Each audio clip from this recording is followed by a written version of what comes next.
Gemeente, staan asseblief tot na die geloofsbelijdenis. Ons toetrede lied is gesang 163.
Ek kyk op na die berge. Waar sal daar vir my hulp vandaan kom? My hulp kom van die God wat hemel en aarde geskape het en wat trou bly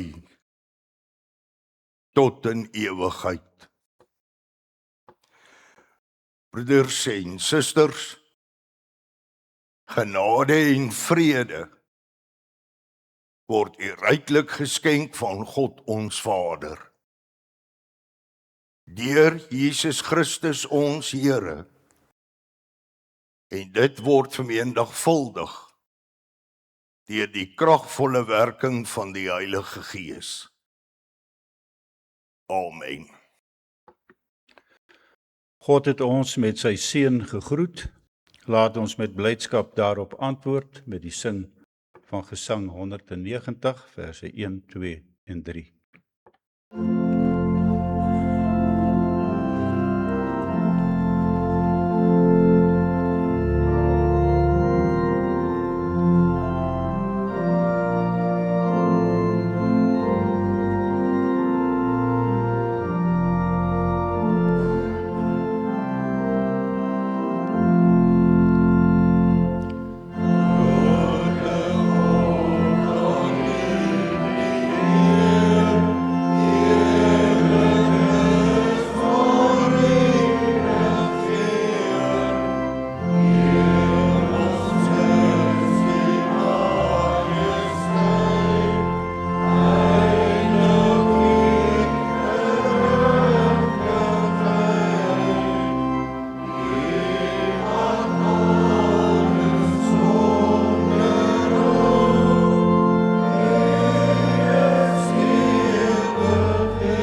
Kom ons bely ons geloof saam met die kerk van alle eeue.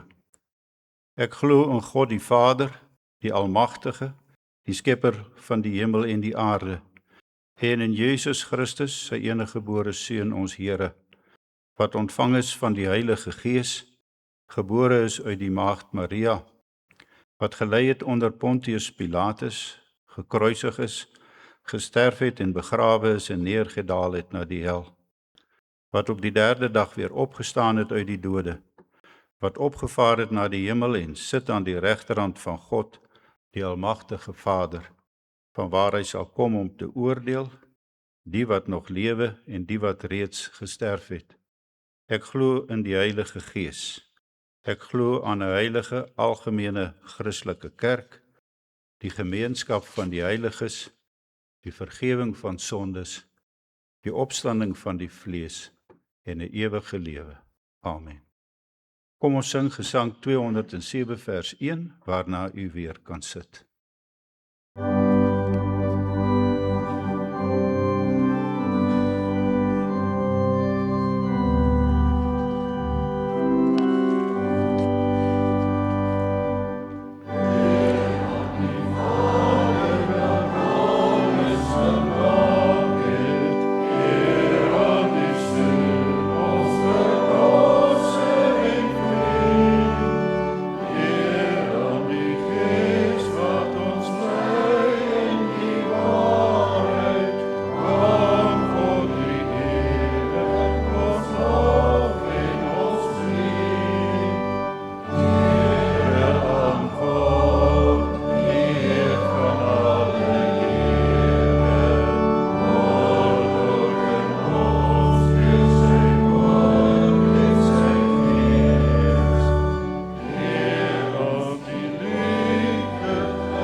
Die wet dien vir ons as die reël van ons dankbare lewe voor God. Kom ons luister sorgvuldig na die wet. Toe het God al hierdie gebooie aangekondig. Ek is die Here jou God wat jou uit Egipte, uit die plek van slawerny bevry het. Jy mag naas my geen ander gode hê nie.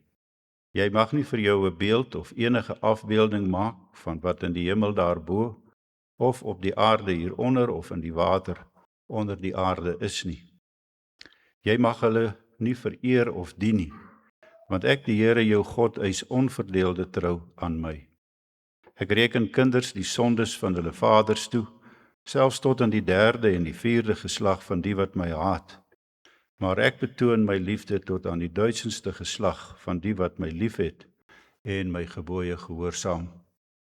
Jy mag die naam van die Here jou God nie misbruik nie, want die Here sal die een wat sy naam misbruik nie ongestraf laat bly nie.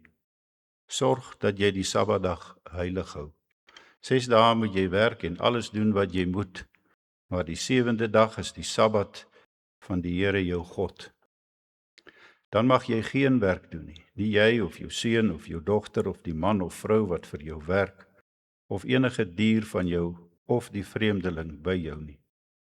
Die Here het in 6 dae die hemel en alles daarin gemaak, die aarde en alles daarop, die see en alles daarin. Op die 7de dag het hy gerus, en daarom het die Here dit as gereelde rusdag geheilig. Eer jou vader en jou moeder, dan sal jy lank bly woon in die land wat die Here jou God vir jou gee. Jy mag nie moord pleeg nie. Jy mag nie egbreek pleeg nie. Jy mag nie steel nie. Jy mag nie vals getuienis teen 'n ander gee nie. Jy mag nie iemand anders se huis begeer nie. Jy mag nie sy vrou begeer nie, ook nie 'n slaaf of 'n slavin, 'n bees of 'n donkie of enige iets anders wat aan hom behoort nie. Kom ons sing Gesang 308 verse 1 en 5.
Gemeente van ons Here Jesus Christus. Ons skriflesing kom vanoggend uit die Ou en die Nuwe Testament. Uit die Ou Testament lees ons uit Rigters, hoofstuk 10, vers 6 tot 7, 10 tot 18 en hoofstuk 11, vers 29 tot 35.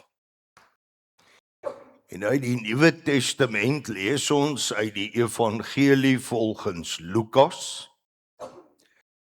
Lukas hoofstuk 8, vers 26 en 27, 40 tot 42, 49, 54 tot 55.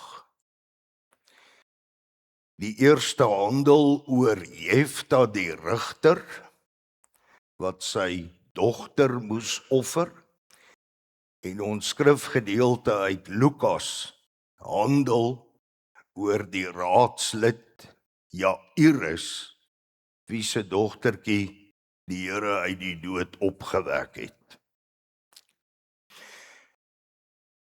Die Israeliete het weer gedoen wat verkeerd is in die oë van die Here. Hulle het die Baals en die Astartes en die gode van Sidon vereer. En ook die van die Arameërs, die Moabiete, die Ammoniete en die Filistyne. Hulle was ontrou aan die Here en hulle het hom nie gedien nie. Toe het die Here kwaad geword vir die Israeliete en hy het hulle oorgegee in die mag van die Filistyne en die Ammoniete. Toe het die Israeliete tot die Here geroep: Ons het teen U gesondig. Ons was ontrou aan ons God en ons het die Baals gedien. Die Here het vir die Israeliete gesê: toe die Egiptenaars, die Amoriete, die Ammoniete, die Filistyne, die mense van Sidon, Amalek en Maon julle verdruk het en julle tot my geroep het, het ek julle uit hulle mag gered. Maar julle was nou ontrou aan my. Julle het ander gode gedien en daarom het ek julle nie nou gered nie. Gaan roep tot die gode wat deur julle gekies is. Laat hulle julle red, nou dat julle swaar kry. Maar die Israeliete het die Here geantwoord: Ons het gesondig. Doen U met ons wat goed is in U oë, maar red ons tog net vandag. Hulle het toe die ander gode tussen hulle uit verwyder en hulle die Here gedien en uit 'n end gemaak aan hulle swaar kry.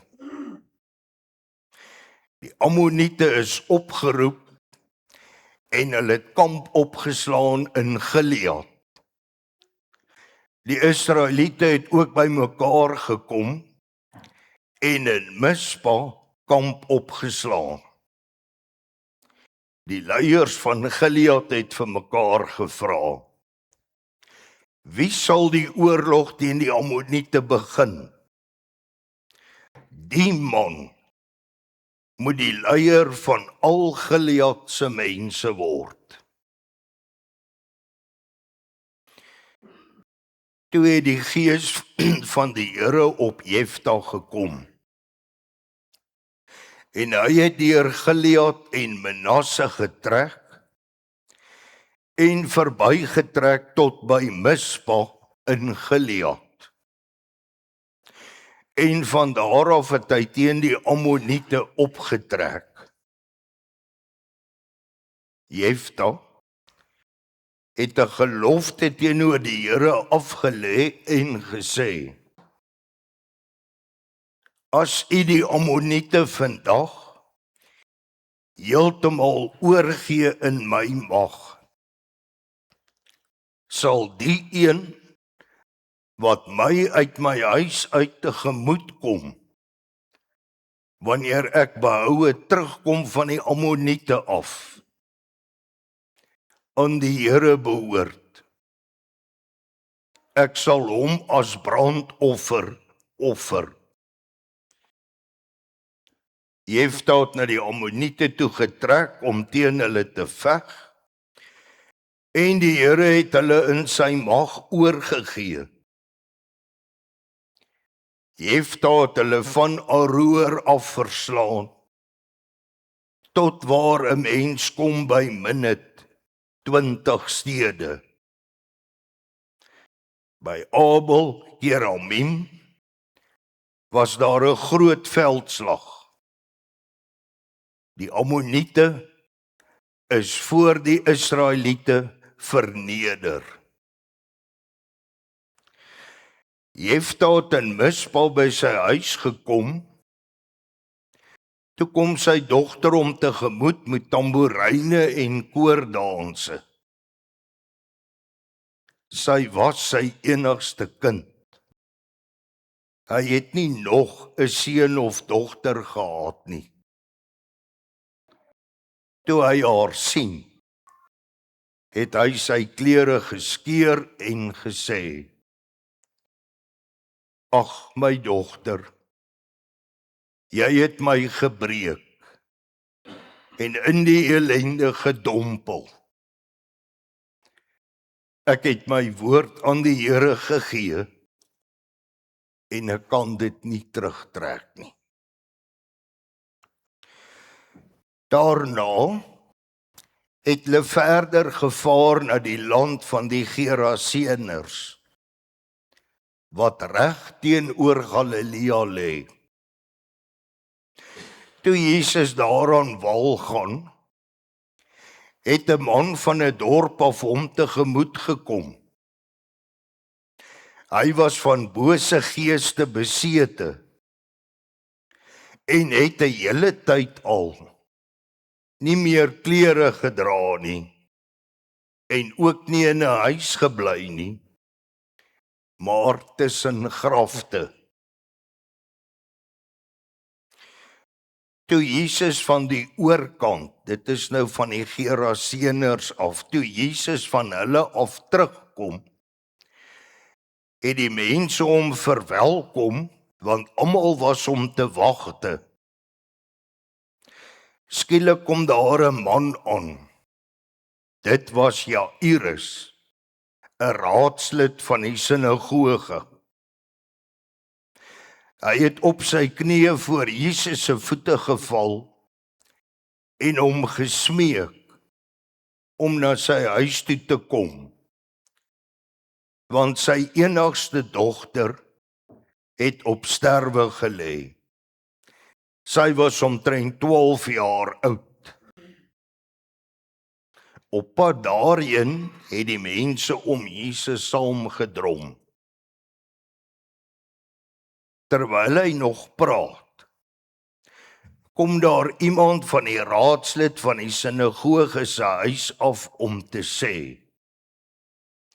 "U dogter is al dood.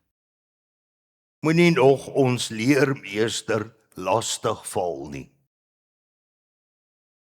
Maar Jesus het haar hand gevat en uitgeroep: "Dogtertjie, staan op."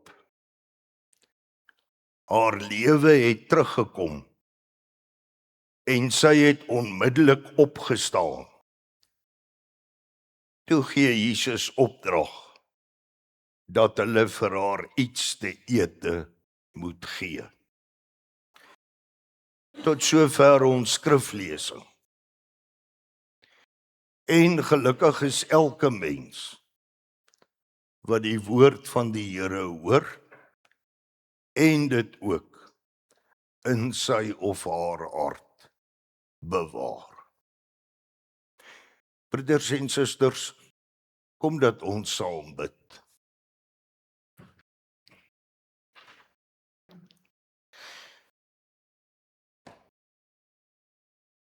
Ons Vader in die hemel, op hierdie eerste dag van die week,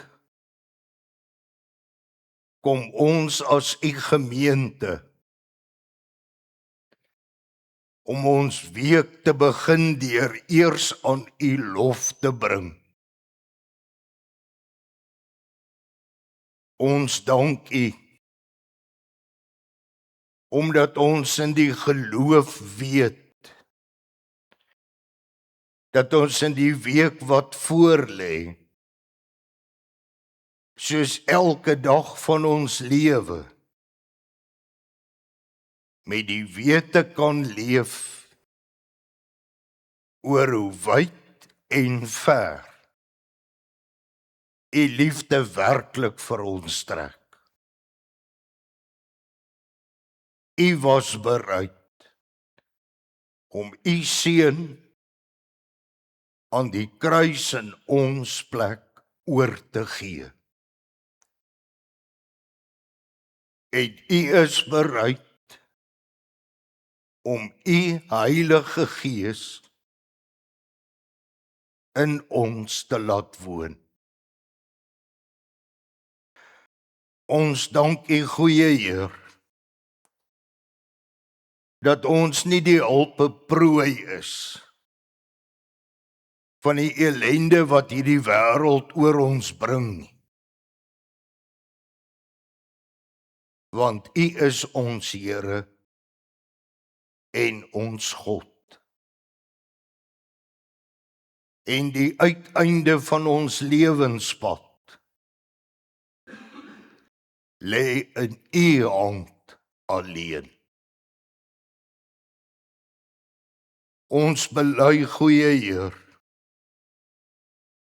dat hierdie gebreekte wêreld, wat vir ons soveel kere hartseer, siekte en ellende bring, dat ons begin wanhoop, en dat hierdie wanhoop aan ons geloof begin knaag. Ons pleit by u.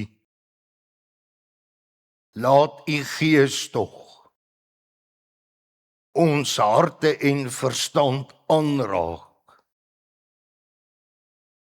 en ons sterk sal maak. En Here, as ons tot nou toe verdwaal het in hierdie donkere wêreld, gryp ons tog en trek ons terug na u toe. En net so wanneer ons ook in ons lewe belangrike besluite moet neem, en ons verkeerde besluite neem, u is tog by magte om dit om te keer in die goeie. Doen dit dan tog ook met ons elkeen. Ons bid u, laat u koninkryk kom, want aan u behoort alle mag en heerlikheid. Lank voor ons begin, en tot lank na ons einde. Hoor tog ons gebed want ons staan voor U. In die naam van Jesus Christus, ons Here en ons Verlosser. Amen.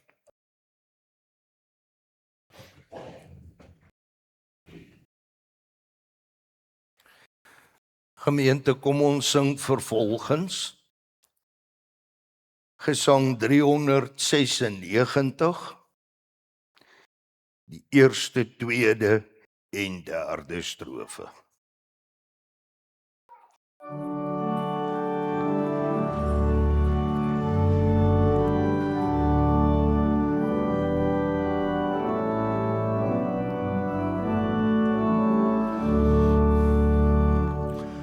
Aanskou die land aan die kruis, die hemel voor verraad vergei, en my het hy om daar laat hang, hy leef, hy sterf in my belang.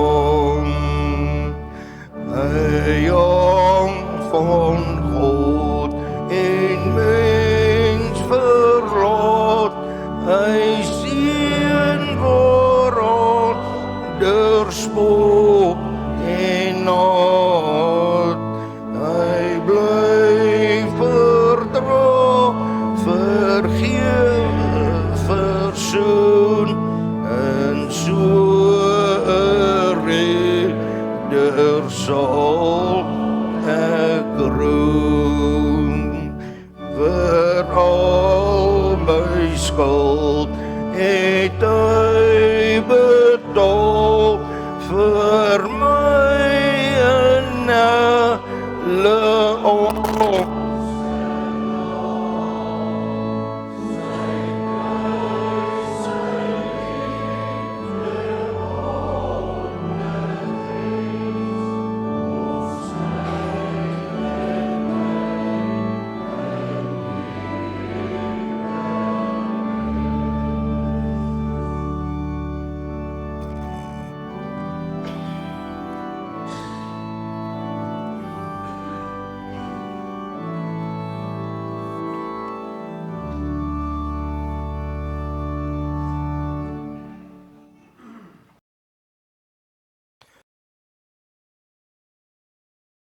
Die laaste sin in die boek Rigters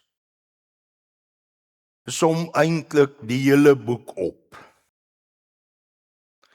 Die sin sê: in daardie tyd was daar nog nie 'n koning in Israel nie, en elkeen het gedoen wat reg is in sy eie oë. Lees 'n mens die geskiedenis van Jefta en wat met sy dogter gebeur het, dan kan 'n mens nie dink dat 'n man soos Jefta so onbesonne gelofte aan die Here kon maak nie. Maar 'n mens moet maar op Jefta se geskiedenispad 'n bietjie terugloop. Want daar is twee groot sake wat 'n rol in sy lewe gespeel het. Die eerste is sy herkoms. Sy pa se naam was Gilead. Gilead was 'n baie belangrike persoon in die wêreld waarin hy geleef het.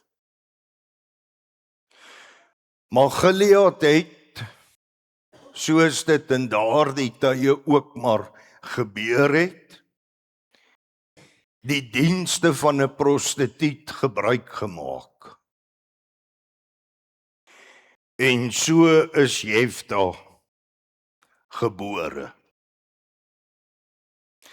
Maar dan is hier darm 'n verskil in hierdie verhaal as hoe dit gewoonlik met die kinders van prostituie gegaan het. Gilead het hierdie kind Jefta erken as sy kind. En so het hy ook Jefta by hom aan huis geneem en hom groot gemaak, net al sy ander seuns as eie kind. Maar soos wat hierdie seuns groter geword het die moeilikheid in die huishouding begin. Want hierdie halfbroers was jaloers op Jefta, omdat hulle gesien het dat hy besig is om 'n groot, heldhaftige man te word. En so het hulle vir hom die lewe so ondraaglik gemaak, dat hy uiteindelik maar sy familie, sy huis verlaat het. En uiteindelik hom iewers tussen klomp leeglaers bevind het. En nou kan 'n mens ook net dink hoe jou lewe geskool word tussen 'n klomp leeglaers. Maar toe gebeur dit dat veral die Ammoniete nou weer 'n groot bedreiging vir Israel is, en die oudstes van die families besef, hulle sal iemand moet kry, 'n sterk krygsman, om hulle uit die hand van hierdie Ammoniete te bevry. En so is hulle af na Jefta toe. Maar in Jefta se wêreld vertrou jy niks of niemand nie.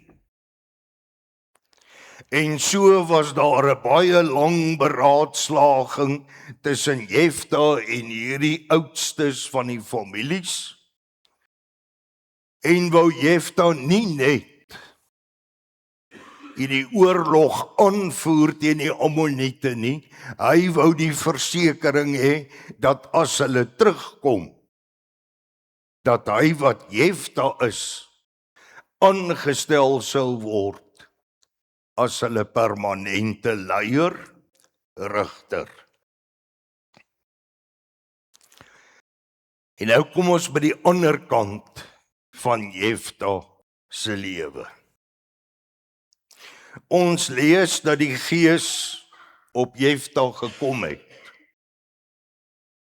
En soos ons dit verstaan uit ons teks, beteken dit dat hierdie man in hart, siel en gees begin het om sy manskappe bymekaar te maak vir hierdie slagting teen die Ammoniete. Maar hier begin sake vir Jefta verkeerd te loop. Onthou wat het ons aan die begin gelees van ons skrifgedeelte uit Rigters. Daar is vertel hoe dat die volk Israel agter die afgode van die Kanaaniete aangeloop het. Die Baals, wat maar beteken afgode in hierdie sin, aanbid het. En ja, hulle het toe nou uiteindelik van al hierdie afgodery ontslaag geraak, maar die probleem met sulke afgodery, daar steek iets in jou agterkop vas, wat jou denke oor God in 'n verkeerde rigting stuur. En dis wat met Jefta gebeur het. Jefta moet teen die Ammoniete gaan veg. Die Ammoniete se afgod was Milkom. En hierdie afgod was nie 'n goedkoop afgod nie. Hy het van jou dieroffers geëis. Hy het selfs jou kinders as offers geëis. En hier staan Jefta, en Jefta, wat sy vertroue in God plaas, dink oor God asof, soos 'n mens oor 'n afgod soos Milkom sou dink. En Jefta het geweet, hierdie is 'n ernstige geveg wat vir die Ammoniete voorlê, en hy het geweet wat hulle gaan doen, dat hulle aan hulle afgod 'n kind of kinders gaan offer. Nou dink Jefta by homself, hy sal regtig waar darm 'n plan moet maak. Hy sal daarom regtig waar 'n plan moet maak om vir God te wys.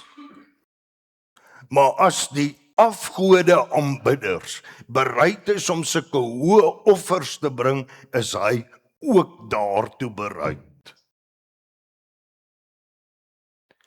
En dit is sy versekering, dat God hierdie opoffering van hom tog nie sal miskyk nie. En hy sê vir God, as U die Ammoniete vandag heeltemal oorgee in my mag, sal ek die een wat uit my huis my tegemoet kom, wanneer ek behoue uit die oorlog terugkom. God, ek sal hom as 'n brandoffer aan U bring. God kan daarom nie sê dat Jefta bereid is om nie te doen soos wat die ander heidene doen nie. God moet dit raak sien. En dan kom hy as oorwinnaar by die huis en hy moet sê, smartlik, ek het my woord aan die Here gegee, ek kan dit nie nou terugtrek nie. Wat het Jefta gedoen? Hy het van God 'n afgod gemaak. En hy betaal die prys. Ons het verlede Sondag ook na die evangelie van Lukas gekyk. En ons het ook gehoor dat hierdie evangelie wat hy aan 'n ene Theophilus gerig het, eintlik die hoëpriester in die tyd net na Jesus Christus was. En nou vat ons skrifgedeelte uit hoofstuk 8. En ons hoor Lukas se gesprek met die hoëpriester Theophilus. Geagte Theophilus, onthou jy die verhaal van Jefta? En die hoëpriester moes antwoord, ja. Wat is die fout, hoëpriester, wat Jefta begaan het? Sal die hoëpriester antwoord, God het ons verbied om ons kinders aan hom te offer. Inderdaad, geagte hoëpriester, maar meer as dit, God het ons verbied om ander gode voor sy aangesig te hê. En ander gode kan ook beteken dat jy in jou wil en denke van God 'n afgod kan maak. En geagte hoëpriester, dink tog maar 'n bietjie verder terug. Dit was nie die eerste keer in Israel se geskiedenis dat van God 'n afgod probeer maak is nie. Onthou jy die geskiedenis van Israel, toe hulle teen die Filistyne geveg het en bly verloor het? Wat het hulle gedoen? Hulle het die verbondsark uit die tempel in Silo gaan haal en dit saam met hulle in die geveg ingeneem. Met die gedagte,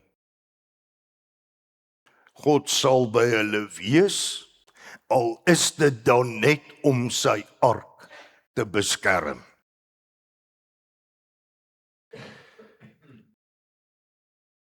Jefta het van God in sy gelowige denke van God 'n afgod gemaak. En nou kyk ons na ons skrifgedeelte. Wat begin het, Jesus het oorgegaan na die land van die Geraseners. Heidense land, afgoderry, boosheid, bose geeste. En wie's die eerste man wat Jesus daar raakloop? Is 'n man, 'n heiden, wat besete is met geeste. En God verlos hom. Jesus Christus verlos hom van sy elende.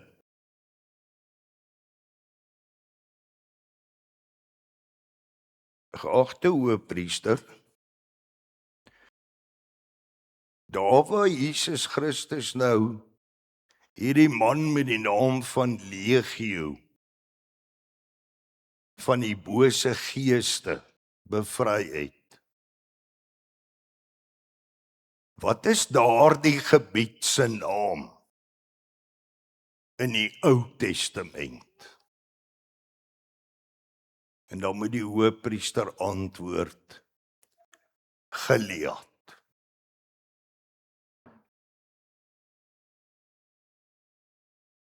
Jesus Christus gaan na die plek toe waar Jefta sy dogter moes offer. En Jesus gaan verlos daar 'n man van die bose, om daarmee aan te toon dat hy die seun van God is, wat mag het bo alle afgode, bose geeste, Satan, die boosheid self. As 'n mens die verhaal van Jefta lees, kan jy amper nie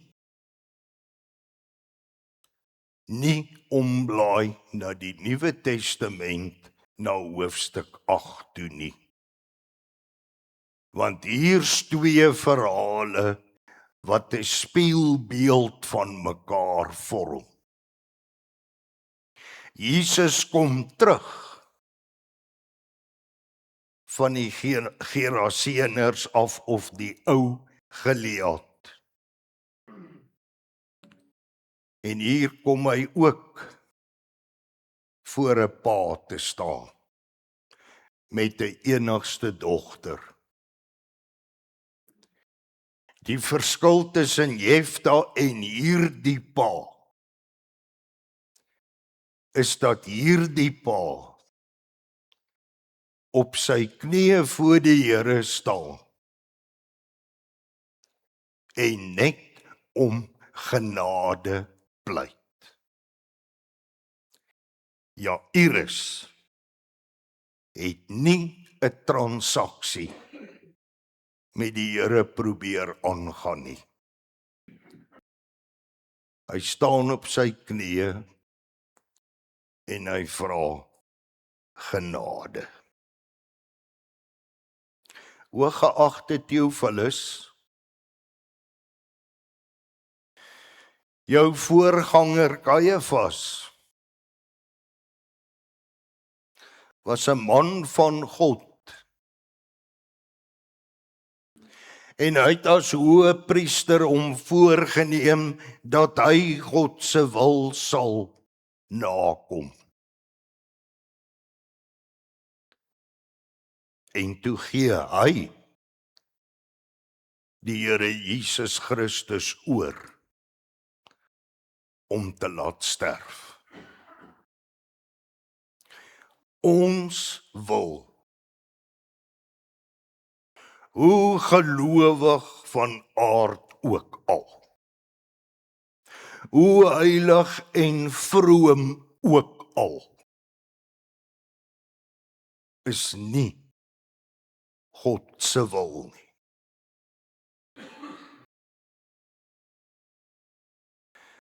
As ons, om nou 'n verkeerde woord te gebruik, as ons 'n transaksie met God wil aangaan,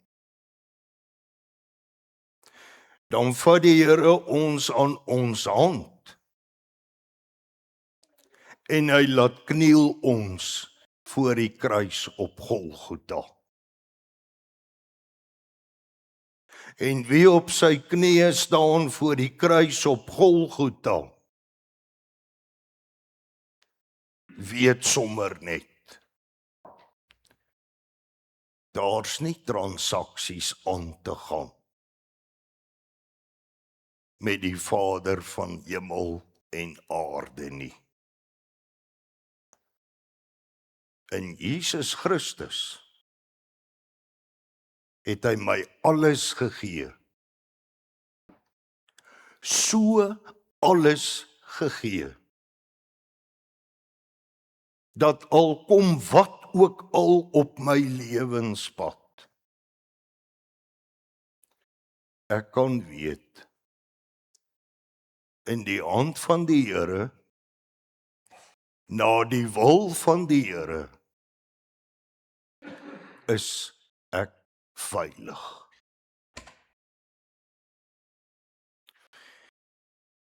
Jefta het 'n verskriklike ding gedoen, maar die Here is genadig. As jy in die boek of brief Hebreërs gaan kyk, dan gaan jy sien, Jefta se naam is ook opgeskryf tussen die name van al die ander geloofshelde.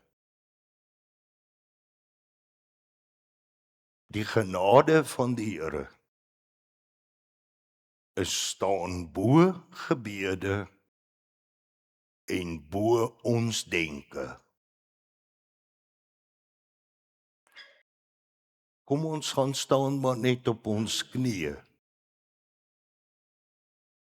om dit te kan beleef. Amen.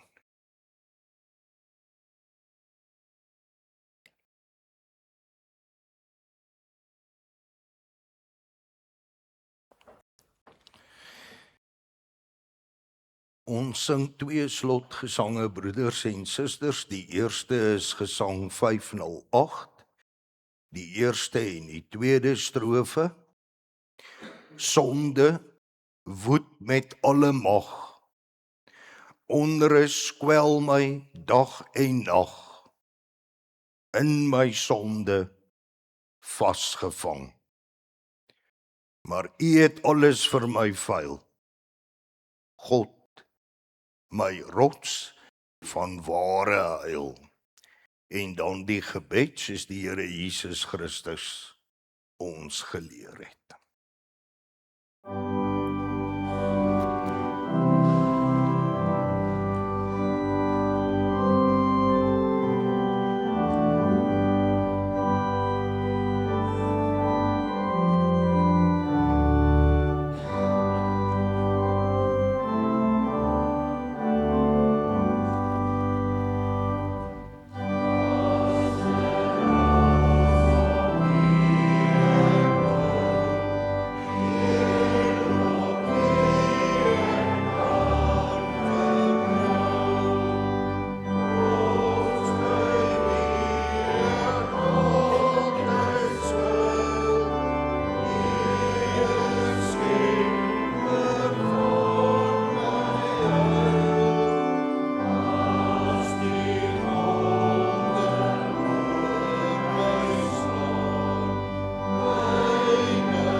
ontvang die seën van die Here en gaan in vrede.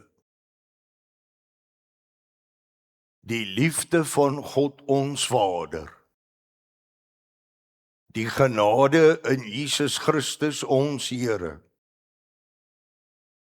en die troostvolle gemeenskap van die Heilige Gees bly met u elkeen.